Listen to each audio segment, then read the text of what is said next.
E eu quero meditar com os irmãos em Mateus capítulo de número 5. O pastor Jonatas fez uma introdução ao Sermão do Monte alguns dias atrás, não é?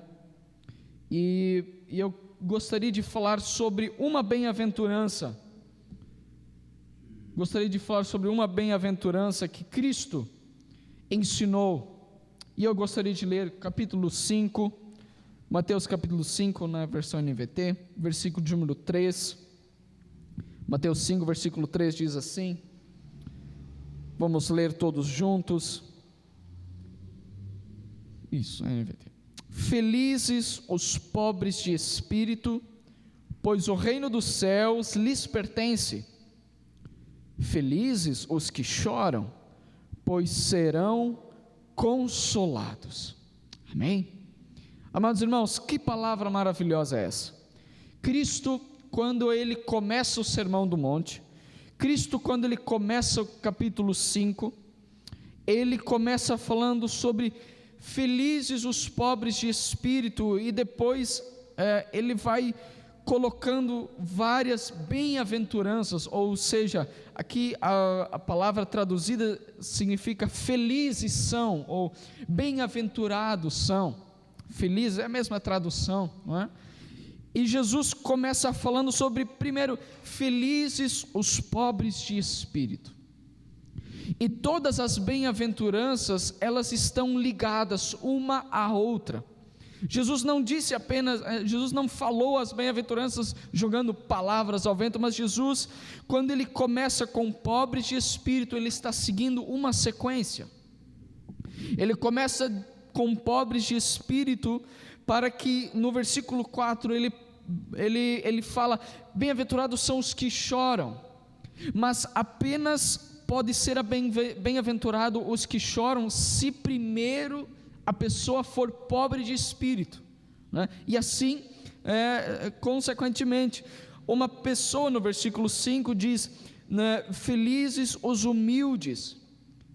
Então, uma pessoa só pode ser humilde se ela primeiro for pobre de espírito, chorar, e então ela será humilde. Jesus, ele segue essa sequência, e se você ler em casa depois todas as bem-aventuranças, você vai ver que há um sentido, há sentidos na ordem que Jesus expressa as bem-aventuranças. E o que eu quero frisar nessa manhã é o versículo 4, que diz, bem-aventurados ou felizes são os que choram, pois eles serão consolados. Jesus, ele como em várias outras palavras, Jesus, ele parece um tanto contraditório em suas palavras. Jesus, o mundo, poderia olhar para Jesus Cristo e dizer, Senhor, como assim?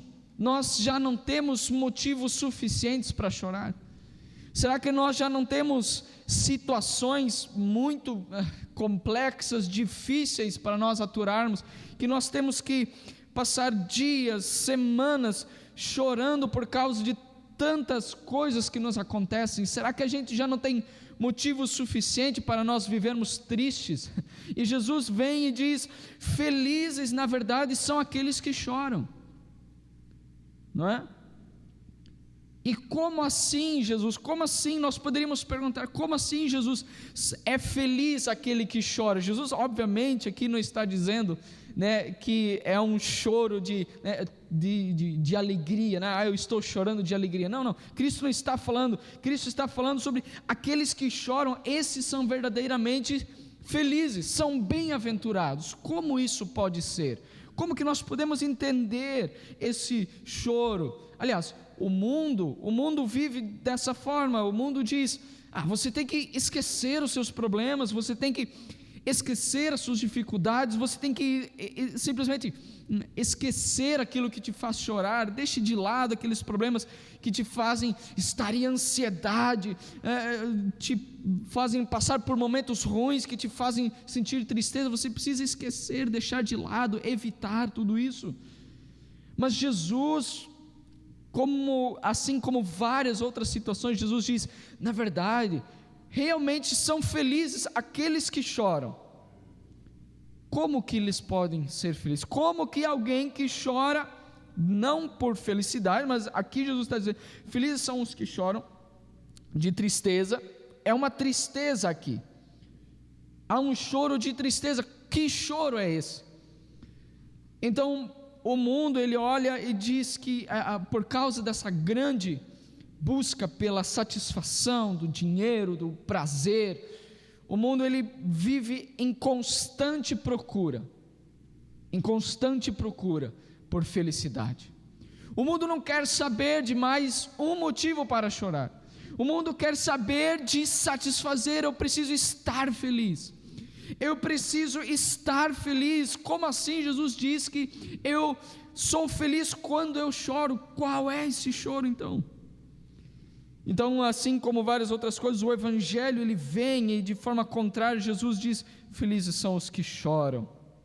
Em Lucas 6,25, Jesus, a passagem paralela diz assim, ai daqueles que riem, ai daqueles que estão o tempo todo alegres, ai daqueles que estão despreocupados, ai daqueles, Jesus está dizendo, ai daqueles que se riem, ai daqueles que não estão chorando conforme Cristo que diz, felizes são os que choram. Mas vamos entender o que é esse choro, porque há uma promessa depois, felizes são os que choram, mas há uma promessa atrás que diz, pois eles serão consolados. Quero aqui trazer este versículo para você, expor primeiro ao meu coração, expor à igreja nesta manhã, sobre felizes são os que choram, pois eles serão consolados. E neste versículo nós nos incluímos. O que significa chorar nesse versículo? Esse versículo ele tem um significado espiritual. Obviamente, Cristo ele está dando uma ênfase espiritual a esse choro aqui. Aqui é um choro, é uma tristeza que é provocada de forma espiritual. Essa tristeza que Jesus está falando, felizes são os que choram, as pessoas que choram dessa forma aqui, elas foram acometidas de uma tristeza que é causada de forma espiritual, é uma tristeza espiritual, e a grande verdade é que essa tristeza espiritual está muitas vezes em falta hoje nas nossas vidas, no meio da igreja brasileira, nas nossas vidas, e eu me incluo, porque muitas vezes existe essa falta de nós entendermos o que é o pecado. Há uma grande necessidade de nós entendermos o que o pecado faz em nossas vidas. Nós, domingo após domingo, nós já sempre falamos que Cristo ele nos salvou dos pecados, mas quando Cristo nos salva, Ele teve que morrer pelos nossos pecados. O perdão dos nossos pecados exigiu a vida de um homem justo. Tamanho é o poder do pecado em nossas vidas, então, e muitas vezes por nós não entendermos o que o pecado faz em nossas vidas, nós deixamos isso de lado. Por isso que tantas igrejas fazem tanto sucesso hoje, porque elas olham e dizem, não, o pecado, a gente trata isso, né, em algum dia do mês, mas a Bíblia ela nos mostra que o pecado, ele nos destituiu da glória de Deus, Romanos 13:23. Por causa do pecado, um homem justo teve que ser morto. Por causa dessa nossa enfermidade chamada pecado, Deus teve que mandar o seu Filho, e por causa desse nosso pecado, muitos serão condenados ao inferno, à perdição. E por nós não entendermos, por nós não compreendermos a tamanha tragédia que é o pecado em nossas vidas, nós muitas vezes nós deixamos de lado, e Jesus aqui está dizendo, felizes são os que choram. Quem não está sendo acometido por essa tristeza espiritual, na verdade nunca entendeu. Muitas pessoas nunca entenderam, muitas pessoas não entendem o quão sério é o pecado. Então elas não choram, eles não sentem tristeza espiritual. Eles não sentem essa falta dentro deles e dizem: não, o meu pecado é contra Deus, eu estou ofendendo Deus. Eles não sentem, eles estão independentes. Eu faço os meus pecados e tanto fez como tanto faz. Eles não são acometidos por essa tristeza espiritual.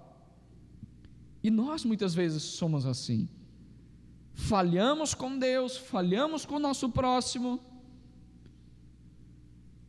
e nós ficamos, como diz, inertes, ficamos os mesmos. Nós não sentimos essa tristeza espiritualmente falando. Então muitas pessoas, elas são atraídas para a igreja para serem felizes. Elas dizem: venha, você pode ser feliz aqui, venha. Mas elas precisam daquela verdadeira mensagem que diz: venha, você precisa ser convencida do seu pecado, para que então você experimente alegria. Você precisa ser convencida do pecado pelo Espírito Santo, isso é obra dele. Você precisa ser primeiramente convencida do pecado. E por isso Cristo diz que primeiro precisa ser pobre de espírito, porque a pessoa só irá reconhecer os seus pecados quando ela ver: não, eu estou cheio de pecados, eu sou dos pecadores, eu sou o maior, eu não sou ninguém. Pobre de espírito, ela é uma pessoa humilde. Em segundo lugar, ele reconhece então que os meus pecados fazem separação entre mim e Deus. Eu preciso então, o crente, quando ele vê os seus pecados, ele diz: quão miserável posso ser. Nós poderíamos olhar para Jesus Cristo, nosso maior exemplo, e ver que Cristo é uma pessoa que nós, em nenhum momento do Novo Testamento nós vamos ver que ele riu. Em nenhum momento nós vamos ver um haha de Jesus, né? Em nenhum momento nós vemos Jesus expressando risadas. É óbvio que nós não vamos dizer que Jesus nunca deu uma risada, né? É óbvio, mas em nenhum momento, mas pelo contrário, a Bíblia diz que Jesus seria um homem de dores, que Jesus seria um homem que sofreria muito.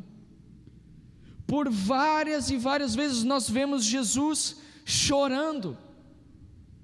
Quando ele estava diante do túmulo de Lázaro, ele chorou, vendo a tamanha incredulidade das pessoas. Quando ele estava diante de Jerusalém, diz a palavra que Jesus, ele chorou, dizendo assim: ó Israel, quantas vezes eu quis te acolher e vocês não queriam. Jesus chorando por causa do pecado do povo. Jesus, o nosso maior exemplo, não era uma pessoa que... Jesus era um homem de dores, como diz Isaías 53, mas existe um outro homem chamado Paulo, quando ele escreve aos Romanos capítulo de número 7, versículo de número 22, versículo de número 22, diz assim, e eu convido os irmãos depois a lerem em casa esses versículos, capítulo 7, a carta de Romanos inteira, né? Paulo está aqui abrindo o seu coração, ele está contando um problema dele. Ele diz assim: eu amo a lei de Deus de todo o coração, versículo 23, né? Contudo, há outra lei dentro de mim que está em guerra com minha mente e me torna escravo do pecado que permanece dentro de mim. Agora, olha só como Paulo se expressa no versículo 24: como sou miserável. Paulo não está falando aqui, como eu sou miserável, de forma alegre. Paulo diz com profunda tristeza. Parece que quando nós lemos isso aqui, nós podemos sentir a tristeza de Paulo. Paulo diz: como eu sou miserável, quem me libertará desse corpo mortal dominado pelo pecado? Paulo está em uma profunda angústia aqui. Paulo, ele está inquieto com os seus pecados. Ele diz: há uma guerra dentro de mim, há algo que está lutando contra a minha mente sabe, eu leio a palavra, eu sei o que eu devo fazer certo, mas há uma guerra dentro de mim que não me deixa fazer o que é certo. como eu sou miserável, como posso ser tão pecador, Paulo fala. Paulo, ele está triste aqui, Paulo, ele está chorando aqui espiritualmente. O crente genuíno, irmãos, nós como cristãos, nós sabemos que nós não temos nenhuma esperança em nós mesmos. Como já foi falado aqui em outros domingos, se a salvação dependesse 1% de mim, nós jamais seríamos salvos. Eu não tenho nenhuma esperança de me salvar.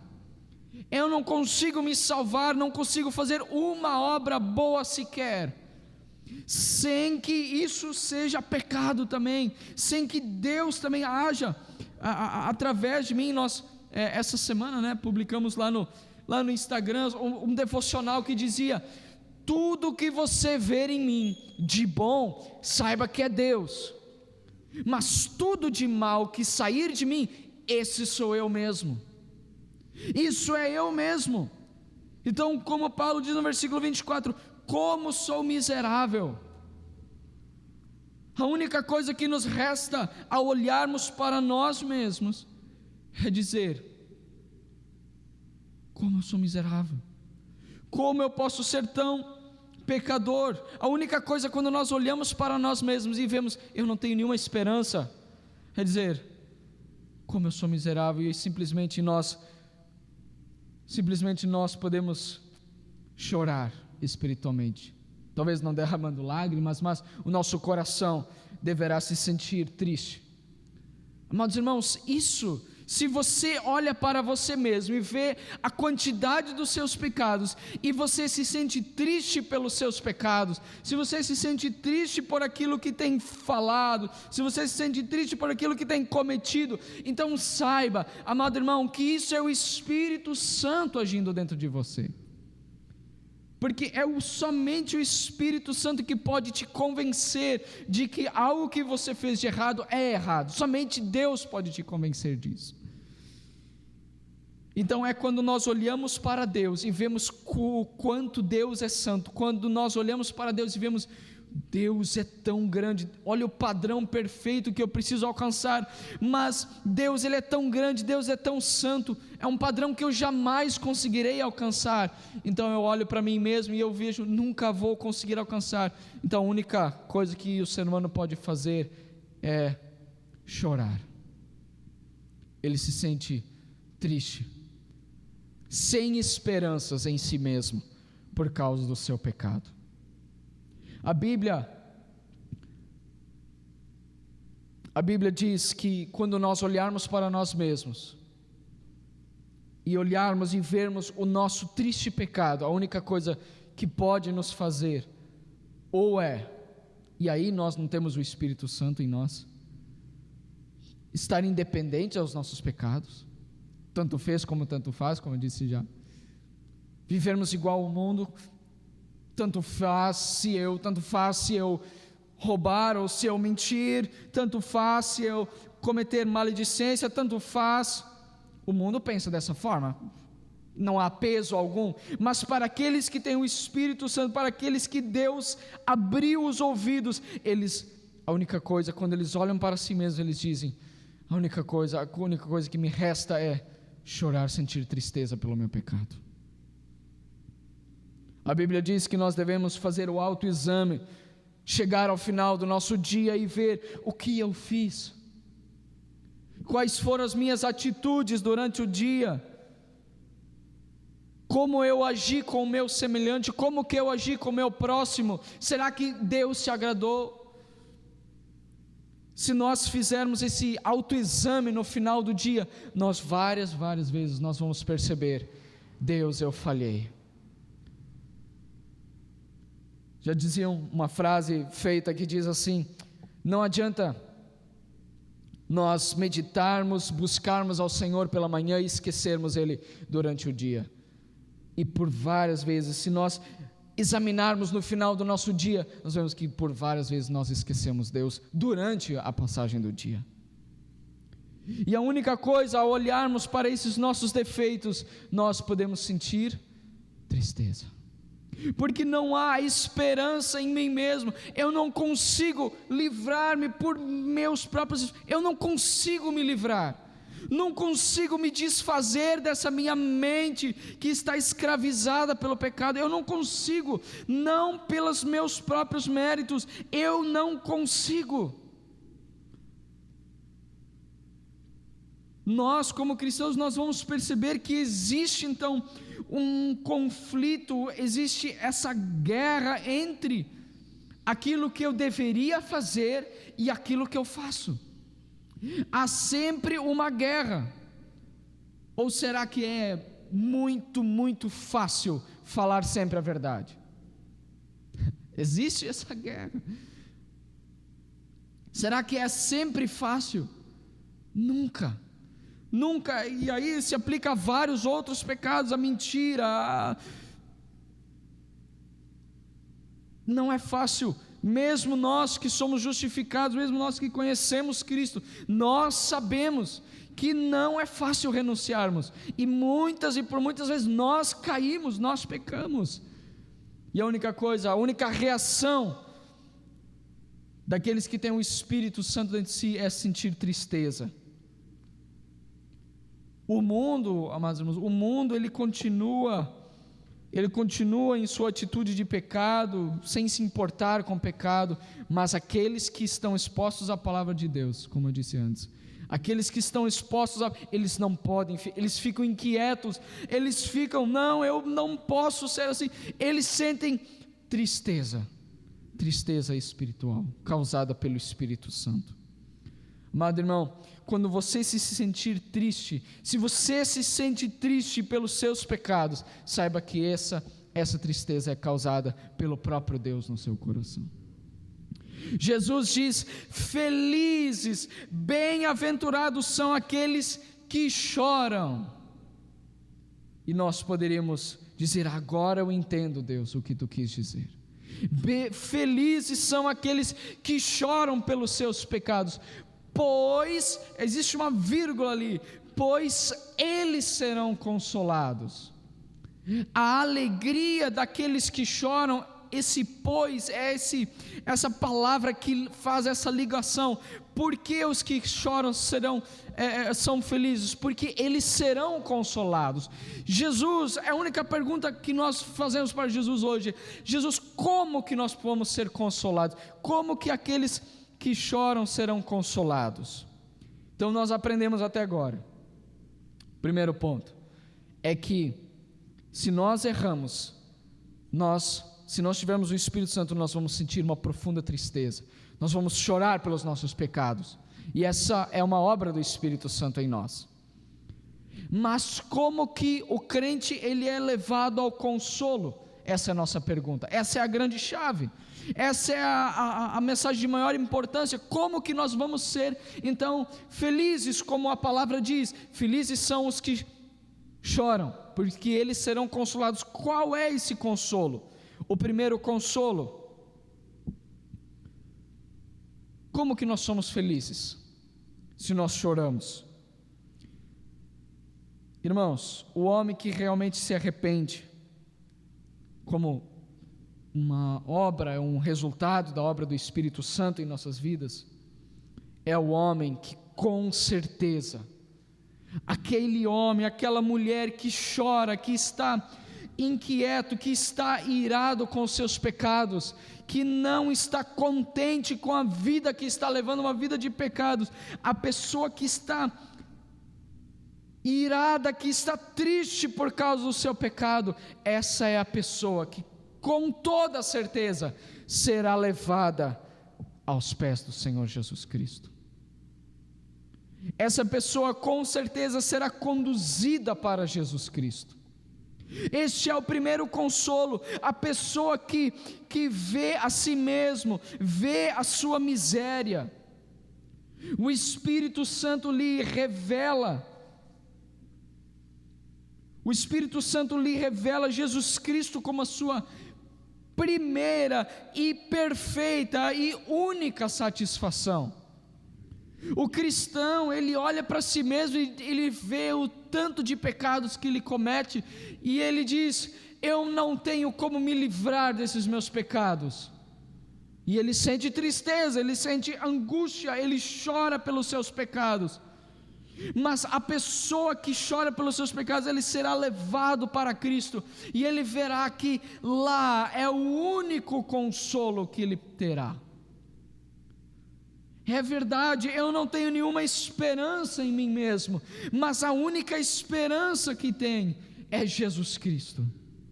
A pessoa será levada para Jesus Cristo. 1 João, vamos ler esse versículo que ilustra bem isso. 1 João, capítulo de número 1. Aliás, versículo capítulo 2. 1 João, capítulo 2, versículo de número 1. Meus filhinhos, escrevo-lhes estas coisas para que vocês não pequem.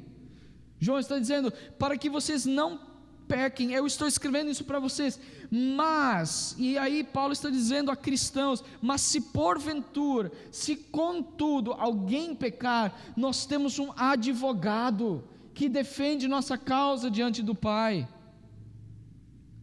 João não está dizendo aqui, olha, mas se alguém pecar, faça uma boa obra, né? Faça de repente um rancho e dê para um pobre, e esse então vai ser perdoado. Não, amados irmãos, João está dizendo, se alguém pecar, ele precisa se lembrar, que ele tem um advogado santo e justo, Jesus Cristo, aquele que é justo. Ele mesmo, versículo 2, Ele mesmo é o sacrifício para o perdão de nossos pecados, e não apenas de nossos pecados, mas de todos. Amados irmãos, nós seremos conduzidos a Cristo, e esse é o nosso primeiro consolo. Se antes nós estávamos tristes, cabisbaixos, assim como Paulo diz, como eu sou miserável por causa do meu pecado, se nós sentirmos essa tristeza, nós seremos guiados também para aos pés da cruz, e nós veremos, eu não tenho nenhuma esperança em mim mesmo, mas olhe para Cristo. Cristo é meu advogado, Cristo é aquele que se sacrificou, Ele é o advogado justo e fiel, que perdoa os meus pecados, Ele mesmo é o sacrifício para os meus pecados. Então esse é o nosso primeiro consolo, esse é o nosso primeiro consolo, Jesus Cristo,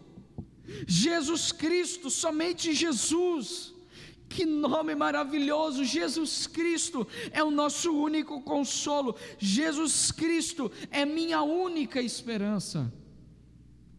Eu não tenho nenhuma esperança de conseguir me salvar pelos meus próprios esforços, mas eu olho para Jesus Cristo, eu olho para a cruz, e eu vejo que ela é um símbolo da minha salvação, ela é o símbolo da minha única esperança,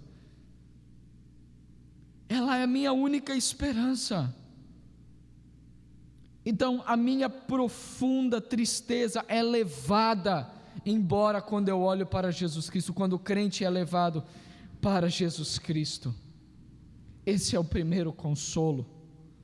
Eu olho para Jesus Cristo, Ele é o autor da minha fé, Ele é o que tira o pecado do mundo, assim como João Batista anunciou lá nos primeiros capítulos dos evangelhos. João, quando ele viu Jesus, ele gritou, ele diz: eis aí o Cordeiro de Deus que arranca o pecado do mundo. João não disse, não, é a tua própria força que tira o pecado. Não, é Cristo, somente Cristo, quando Ele se sacrificou em seu lugar. O outro consolo, o segundo consolo do crente, é aquela bendita esperança. O crente, ele sabe que chegará um dia, o crente sabe que chegará um dia em que ele não será mais acometido por esses pecados. Chegará um dia, agora nós estamos, é aquela fase que nós chamamos na teologia do já, mas ainda não, né? É aquela coisa assim, já somos salvos, mas ainda não somos totalmente santificados, estamos no processo. Mas nós sabemos pela palavra de Deus que chegará um dia em que nós seremos perfeitos. Chegará um dia em que as trombetas soarão, em que Cristo virá buscar a sua igreja, e então lá no céu nós seremos perfeitos. Esse é o nosso outro consolo. Esse é o outro consolo. O primeiro consolo é que Cristo tira o nosso pecado. O outro consolo é: um dia nós seremos perfeitos. Um dia virá o dia em que não serei mais acometido dos meus pecados. Terá um dia em que não serei mais influenciado a mentir, não serei mais influenciado. Isso será lá no céu. Vamos terminar em 2 Pedro 3,13.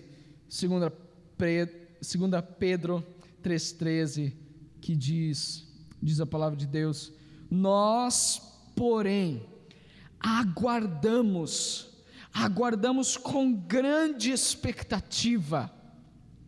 Irmãos, aqui poderíamos traduzir: com grande ansiedade. Essa semana, nós somos tão ansiosos pelas coisas daqui. Nós nos enchemos de tantas ansiedades do mundo aqui. Como vai ser? Mas Pedro aqui diz: nós, os crentes, nós aguardamos, nós esperamos com grande expectativa, com grande ansiedade, os novos céus e a nova terra, que Ele prometeu, um mundo pleno de justiça. Um mundo pleno de justiça, onde não haverá mais pecado. Então, em conclusão, nós sabemos que o crente é uma pessoa, é um homem, é uma mulher que vive em profunda tristeza por causa dos seus pecados, por causa da sua iniquidade. Porém, ele é um homem feliz, pois ele encontra regozijo, ele encontra alegria apenas em Cristo Jesus. Amém? Vamos nos pôr de pé e vamos orar nesta manhã.